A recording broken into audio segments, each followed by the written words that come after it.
Welcome back, Wastelanders. It's Deltia from Deltia's Gaming, and in this video we put the cherry on top, the icing on the cake, talking about settlements. We learn how to make them productive, the basics.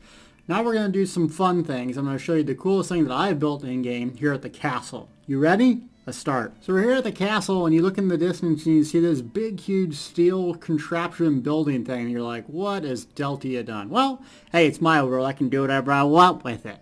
So I built my little home away from home inside the castle with an oceanfront property in Boston. It's cool, gang. So you go up the stairs, and of course I got my my stores here. You want to get them bottle cap income, of course. And then you got this. I'm going to tell you how I did it, but I want to show off first. Can I show off in a YouTube video? As I got my companion, Kate. Did you guys know companions can go into power armor? Didn't know that. You can actually have all your little settlers in power armor. And I plan on making a village of just people with power armor. It'll be very expensive, but very cool. Okay, so I got my missile turret guards here first. I have electricity running from 2 generators producing 10 electricity each, so the big honking ones. And I ran electrical wires through this entire thing so it gets really lit and you can operate whatever I want. So the first stage here I have crafting. So chemistry, power armor, weapons and armor.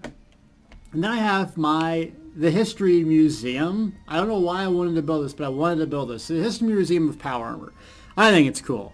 So the first power armor that they made was the T-45. That was pre-war, and basically the Americans made it to thwart the Chinese and to destroy the Chinese. They needed something that could like boost up their infantry manpower, and this did it. The Chinese tried to replicate something later on, which they did, but it wasn't near the technology of the Americans. And then later on, you had the T-51 right here. This is the height of technology before the war in 2077. Fast forward 200 years, and the Brotherhood has still developed the T-60. This is the latest and greatest in power armor. Now there's an X-01, which I've yet to find in-game. I don't know if it's in this one or not, but that's supposed to be the mecca of power armor. So I'm still doing quests trying to find it. I don't want to get spoiled. And then you actually have, what's kind of cool is that Raiders have their own version of power armor. Yeah, it's a hunk of junk, but it has version 1 and 2. So sometimes you will encounter Raiders that have this. That's pretty cool. Coming up, this is my collectibles area. So really cool weapons, legendary materials. And did you know you can have your own little bobblehead collection here? And you can have your little magazine stand with all the magazines you collect. So as I get more and more of these things, I'll be putting them in there. I think this is just cool. What's the purpose of housing if you can't show off? Now look at this view. You got the Pred wing, you got the lovely little water, probably a super mutant off in the distance. My laser, this is my home away from home. Look at this. Oh, look at the farm back in Nebraska. That's where I live. That's where I'm from, Nebraska, on the farm. Got my jukebox if things got to get romantic, you know what I mean? I got my TV here. Look at that. It might be a little rusty. It's still good. I even got a bed with the rug. I'm like fashionable. Got my radio, tuning some jams if I don't want the jukebox going. And if you guys know me, I have a baby bladder. I go to the bathroom all the time, right? So, boom. Toilet, bathtub. Things are getting groovy in here. And then we got to go up to the top. The power stations with the light. So this is just an example of kind of the cool things you can do building. Now I spent a lot of time trying to figure out how to build kind of unique and fun structures. And let me give you some tips, because after all, that's probably why you're watching this video. You don't want me to brag about my stuff. I like to brag though. Okay, so what I've learned is if you want to build vertical, you have to understand how it works.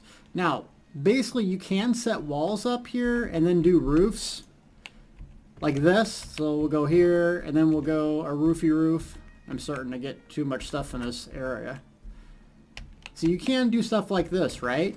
But it's not as effective as doing a floor first. You want to do a floor. And I tell you why. Because if you do a floor first, the walls match up easier and the roofs will match up easier, keep it nice and symmetrical. Otherwise, if you do this, you're going to have to place something on top of it and your stairs won't fit. So let me show you the difference here. So we'll go to wood, we'll go to floors. Now I put this floor here. Then I go grab these walls. See how it plops right into place? pop. It doesn't pop into place right down here. So it has that nice pop symmetry. And then everything fits. See? It's much, much better. What I was doing is just setting them all over everywhere. And then also stairs. If you want to use these stairs, which are kind of tricky, they clump up next to the floor, not the roof. So what I was doing is just doing like something like this, right? And I'd walk up there. Well, generally speaking, if you want to have merchants on the second floor, they're not going to be able to get there. So what you have to do is build something like this.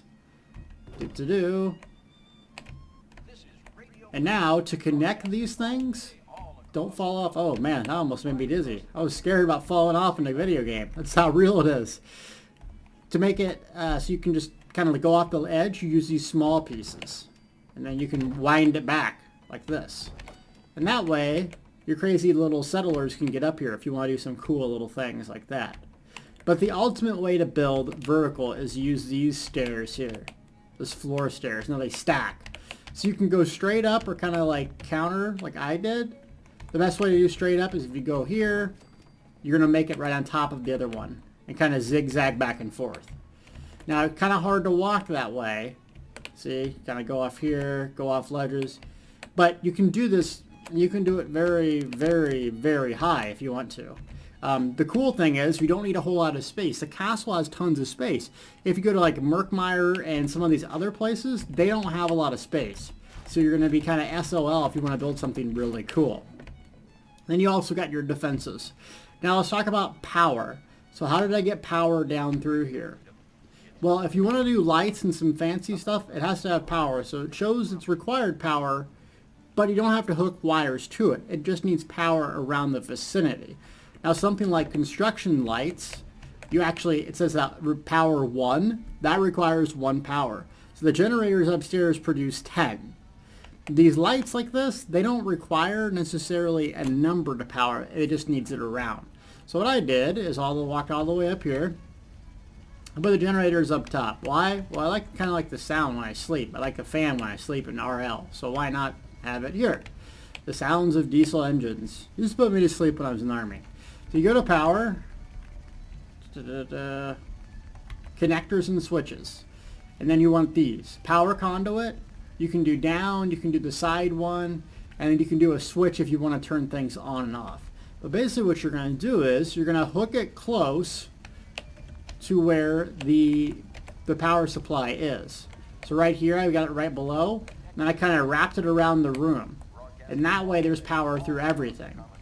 And so like this television, you see it requires electricity, but doesn't necessarily have to be hooked up. It just has to be close to it. And then it'll give you that please stand by thing. Oh, let's gotta put it symmetrical, see?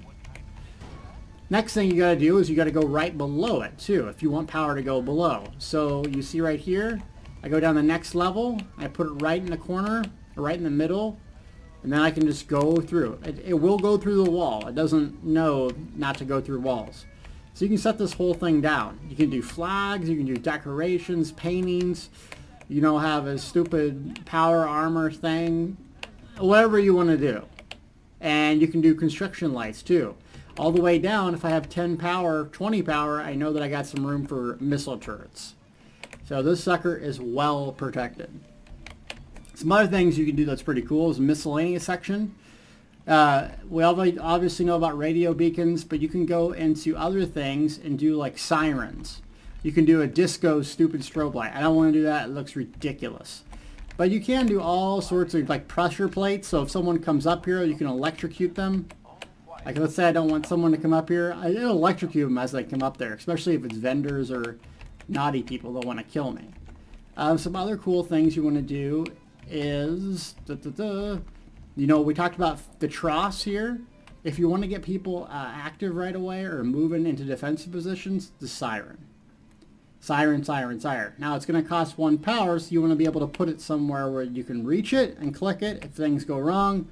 It also has to have a power source. And then your fast travel pit, you want to put that where you want to zone in as fast as possible. Defensive turrets, I mean, these are pretty simple. The thing with the traps is they will go off. The bad part is they don't know who's friendly and who's not. So that's why I don't like to use a whole lot of traps, though it does work. You can also do things with your turrets, like spotlight. And that's pretty nice. And you can have roving spotlights as well. In terms of decorations, in case you want to decorate your own place, this is where I got the floor coverings. And then the wall decorations are not really that unique. Where I found the cool little collectible things is containers. So if you go to containers, not containers, what am I talking about? Shelves. So here's like the magazine rack. You can put your magazines in there. You could put them in these shelves here. And then you could put them like this. And then you actually have to grab them and then put them in there. So what I did is I had to drop a weapon like this. Oh, I love this. This is my favorite weapon in the game. I love this weapon. Let's drop it. Yeah, that's not worthless. And then you can grab it and you can stack it. Now, if you want to go to the top shelf, you have to like jump sometimes to put it there. And it gets kind of tricky. It's like Skyrim, right? So you have to keep playing with it. Some of the containers and shelves have already built in like it knows to put it in there, like the bobblehead stuff. The shelves you can store like psycho and medical stuff on there. Now these shelves I couldn't get to store weapons, but there's probably something coming later on, especially if they release the dev kit, the developer kit for people that want to add stuff, which I think is coming pretty soon to Fallout 4. So once that comes, it'll be awesome. Look at this. This is pretty cool. I am excited about this. I mean, housing is like what I've wanted in ESO forever, because you can do stuff like this. It's just like, it's your world. It's just so, I don't know, and I hate to say it immersive, but it's immersive. It's my little world. Yeah, let's fire this at someone. Boom. Oh, this weapon's awesome. Now, what are we going to cover now that we got settlements done? Well, we're on to builds. Yes, got a lot of feedback. You guys don't really care about me rambling on about little quests, though I still like to do so. We want to know about builds, and I've learned a whole lot about them. So I'm going to give you a sneak peek real quick what we're going to talk about tomorrow, which is something I've learned that I wish someone would have told me right when I started, is one of two things. If you plan on wandering alone, lone wanderer is your best friend. If you plan on working with another player, where is it? Where's my charisma? Charisma. If you plan on working with another non-playable character, this, inspirational. You lead by example. Your companion does more damage and cannot hurt you. You cannot hurt your companion, and it can carry more items. You honestly need one of the two, in my opinion.